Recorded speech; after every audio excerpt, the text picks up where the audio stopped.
जटायु काका ने कहा था कि अंतर्मन की शक्ति से मुझे मेरे आराध्य मिलेंगे। आज मैं अपने आराध्य का नाम खोज के ही रहूंगा।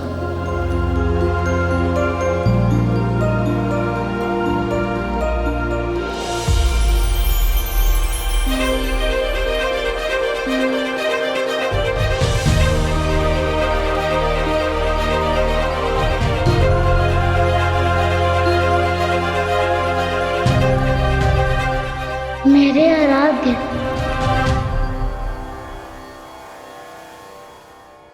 श्री श्री दधिमुख श्री प्रणाम। इस गंगा में आपका स्वागत है। आपका आगमन किसी राजा के आगमन से कम वैभवशाली नहीं है। ये तो व्यापार का नियम है सुग्री। इसके पास अधिक रहता है उसे ही भाग्य और अधिक देने के लिए तत्पर रहता है, समझे? जी। लगता है इस बार भी भाग्य ने मुझे बिना बताए एक बड़ा आनंद देने की तैयारी कर ली है। पर बड़े लक्ष्य को पाने के लिए बड़ी योजना बनानी पड़ती है सुग्री। लक्ष्य योजना मैं कुछ समझा नहीं श्रेष्ठ। बड़ा लक्ष्य बड़ा प्रयास मांगता है कुमार। रोमा से विवाह करने का एक ही मार्ग है, कुमार से युवराज बनने की तैयारी करो।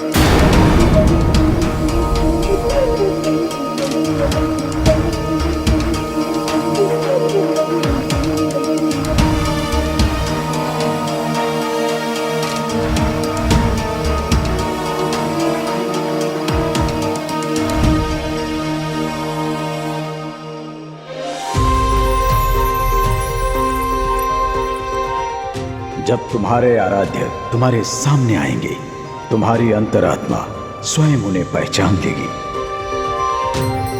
अंधकार में भी प्रकाश होगा, वो तेज स्वयं तुम्हारा मार्गदर्शन करेगा।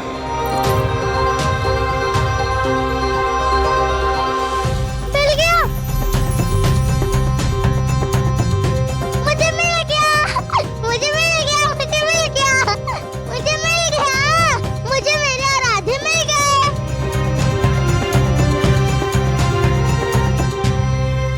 माता, मैं जानता था आप ही मेरी आराध्य हैं। माता, आपकी ओर तो मैं सदा खींचे चलाता हूँ। आप सामने होती है तो मुझे मेरा उद्देश्य दिखता है। माता, मिल गया, मुझे मेरे आराध्य मिल गए।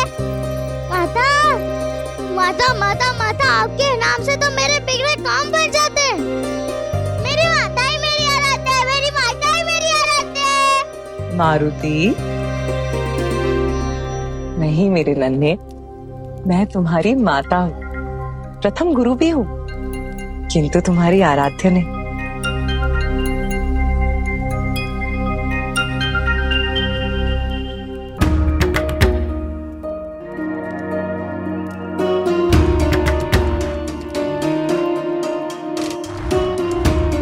स्वर्ण मंडित लड्डू ये कहां से आए? अयोध्या से आए हैं राजकुमार। महाराज दशरथ के पुत्रों का योग पवित्र संस्कार संपूर्ण होने के उपलक्ष्य में अयोध्या से आए हैं। फिर तो हमें भी बधाई स्वरूप कुछ भेंट भेजनी चाहिए। धर्म जहां भी विद्यमान है, उसका सम्मान करना हमारा परम कर्तव्य है। मनुष्यों के साथ ना व्यवहार अच्छा और ना ही व्यापार।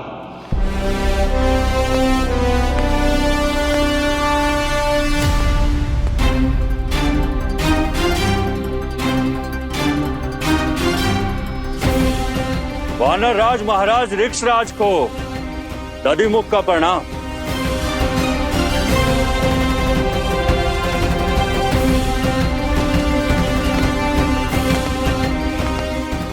प्रणाम।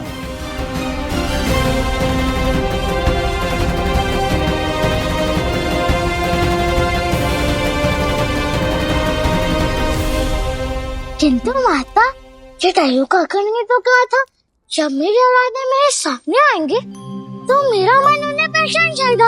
और जब आप मेरे सामने आए तो ऐसा लगा कि आप ही मेरे अंधकार के प्रकाश है, मेरी आराध्य हैं आप। वो इसलिए क्योंकि तुम मेरे अंश हो। तुम मेरे आंचल में सुख और शांति की छाव अनुभव करते हो। स्मरण रखना मारुति, माता संतान को जन्म देती है और आराध्या उनके मन, उनकी आत्मा को। आत्मा को? हाँ, स्वागत है आपका दधिमुख। आपके आगमन से किष्किंधा और इस सभा की शोभा बढ़ गई, परंतु एक बात मेरे समझ में नहीं आई, आपके स्वर में यह तृप्ति क्यों? जटायु से प्रश्न क्यों? व्यापार व्यक्ति से अनमोल समय छीन लेता है महाराज, परंतु उसके बदले अनमोल सीख भी देता है। मनुष्यों के साथ ना व्यवहार अच्छा और ना ही व्यापार। ये एक और गले लगाकर उपहार देते हैं और दूसरी ओर पीठ पर प्रहार करते हैं। नहीं दधिमुख, मैं नहीं मानता। अयोध्या ऐसी नहीं है। तनिक मेरी दृष्टि से भी देखिए महाराज, अयोध्या ने व्यापार पर कई गुना कर लगाया है। यह भी तो एक प्रकार की लूटी हुई ना। तो फिर आप ही बताइए श्रेष्ठ दधिमुख, मानव के साथ नहीं, अयोध्या के साथ नहीं, तो फिर किसके साथ व्यापार और संधि करे वानर?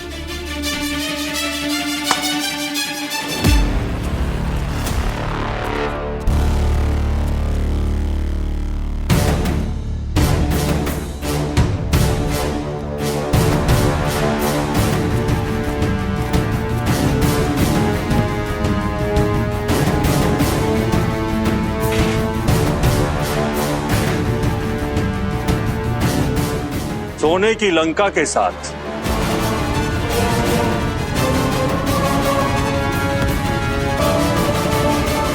देखिए, लंकापति रावण की भेजी हुई भेंट, उनका बल, उनकी उदारता। लंका नरेश ने भेंट में स्वर्ण से भरी बंदूकें भेजी हैं। ये तो मात्र उनका प्रमाण है।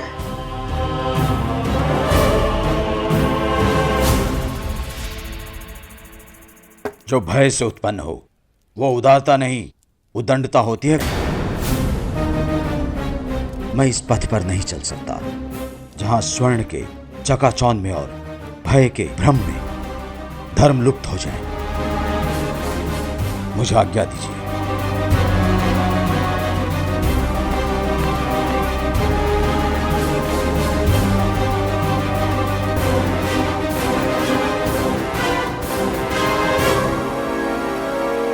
किष्किंधा के कल से ही उत्तर पूछ लेते हैं।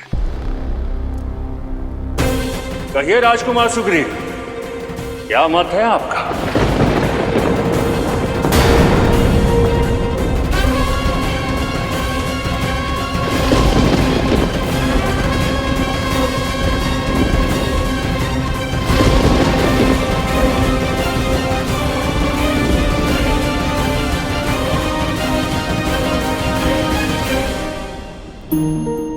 मारुति, आराध्य वो नहीं जो तुम्हें अपनी आंखों से दिखे। ये तो वो बल है जो तुम्हारे तन को, मन को दिक्षा दे, तुम्हारे भीतर की ऊर्जा को गति देती है। और जब तुम्हें तुम्हारे आराध्य मिलेंगे, तब तुम्हारा मुख ही नहीं, तुम्हारे तन का कण कण, रोम रोम उनका नाम जपने लगेगा। क्या? रोम रोम? जो मन में बसेगा उनके आगे हर अंग नतमस्तक होगा। उचित समय आने दो मारुति, फिर देखना तुम्हें तुम्हारे आराध्य अवश्य मिलेंगे। तुम्हारी सोच से परे, भावों से दूर वो तुम्हें अवश्य मिलेंगे। मेरा रोम रोम उन्हें पहचान जाएगा। उचित समय आने पर मेरा हृदय उनका नाम जपने लगेगा। अंधकार प्रकाश में बदल जाएगा। आराध्या की खोज तो विकट होती जा रही है मारुति, और गुणों की सूची विशाल।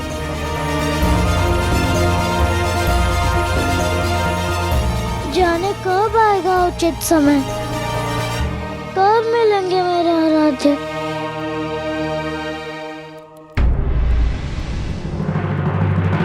मेरा मत है कि किष्किंधा को किसी भी द्वार को बंद नहीं करना चाहिए।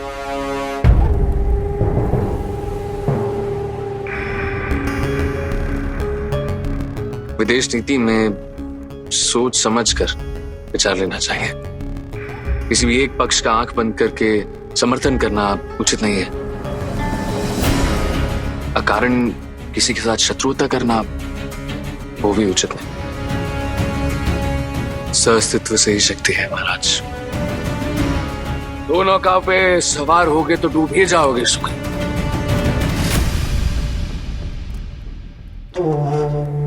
और या तो दोनों ही नौकाएं हम वानरों को डुबाने पे तत्पर हैं। इसी पर विश्वास नहीं करना चाहिए हमें। अपने ही सामर्थ्य के बल पर अपना कल गढ़ना चाहिए।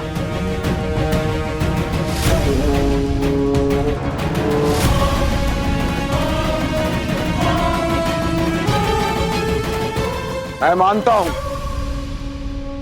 मानवों में दोष है, किंतु धर्म की ओर झुकाव मानवों में असुरों से अधिक है।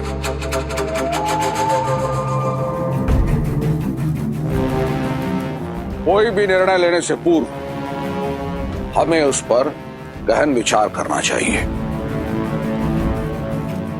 दधिमुख जी, आप एक लंबी यात्रा से आए और यहां पर अभी अभी एक महोत्सव संपन्न हुआ है।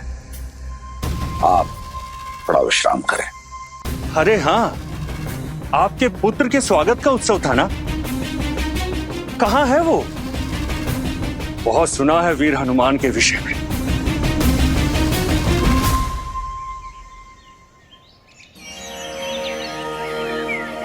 आज की कक्षा यहीं पर संपन्न होती है।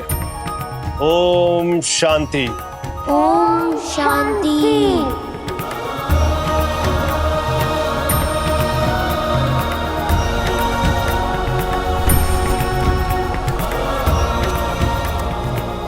गुरुवर, एक प्रश्न है मेरा, मैं पूछूं? गुरुवर, वो मानू जी जानना चाहता है कि उसका आराध्य कौन है? हाँ, ना आजकल इसे भूख सताती है ना प्यास। जितना चिंता है तो केवल अपने आराध्य की। यदि वास्तव में मारुति को चिंता सता रही है तो ये एक शुभ संकेत है, क्योंकि जिसे तुम चिंता समझ रहे हो ना पुत्र, वो चिंता नहीं बल्कि चिंतन है। एक अद्भुत यात्रा आत्मा को परमात्मा से मिलाने की।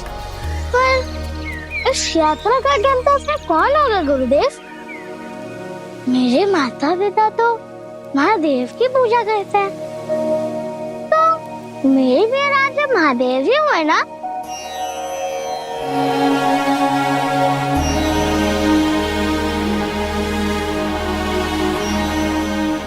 ये कैसी लीला है महादेव।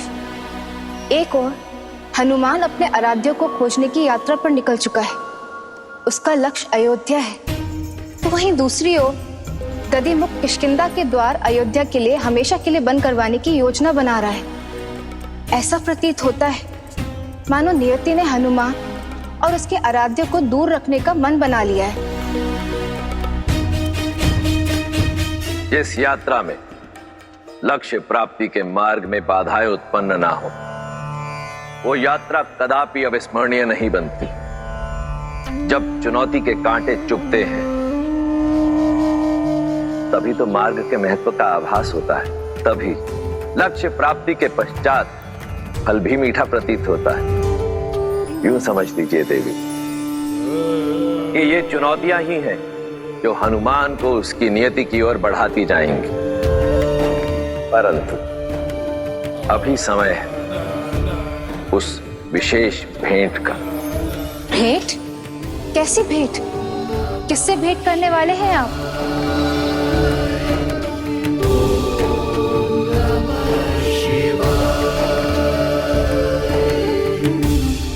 माता पिता का संबंध रक्त से होता है मारुति। किंतु आराध्य का नाता मन से, जिनकी पूजा करने के भाव तुम्हारे हृदय से उपजे, भीतर से आए, बस समझ लेना वही तुम्हारे आराध्य है।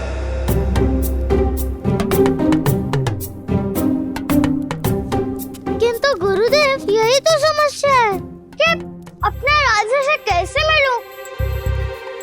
जब तुम अपने आराध्य से मिलोगे, जब उनका नाम जानोगे, तो बिना किसी तीव्र पवन के वृक्षों से पुष्प झलने लगेंगे, बिना किसी वर्षा के चारों ओर हरियाली छा जाएगी।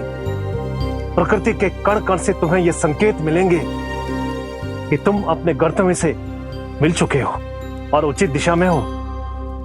फिर एक पहेली, फिर जटायु काका ने पहले एक पहेली दी, अब आपने एक पहेली दे दी। मुझे बस मार्ग ढूंढना है। कुछ मार्ग बताए नहीं, चुने जाते हैं मारुति।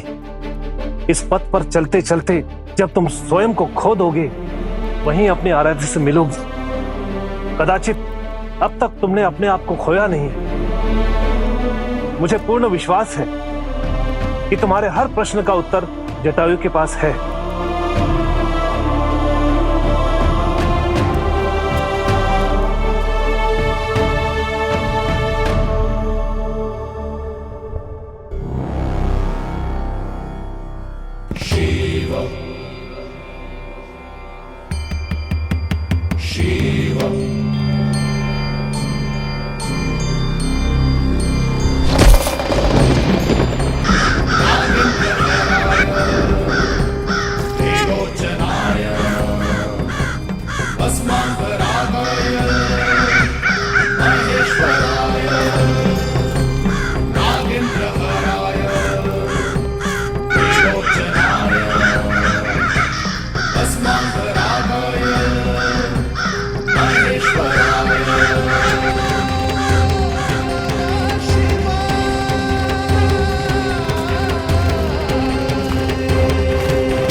प्रणिपात।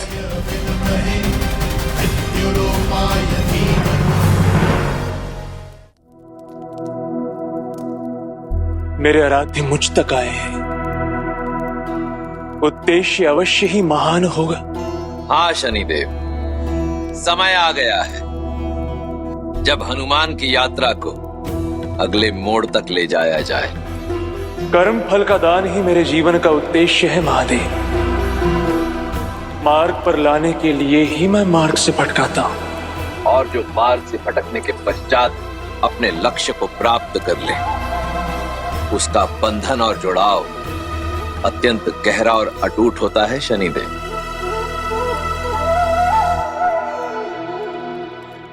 कभी कभी वक्र चाल भी सीधा मार्ग प्रशस्त कर देती। शनैः शनैः शनैः शनैः।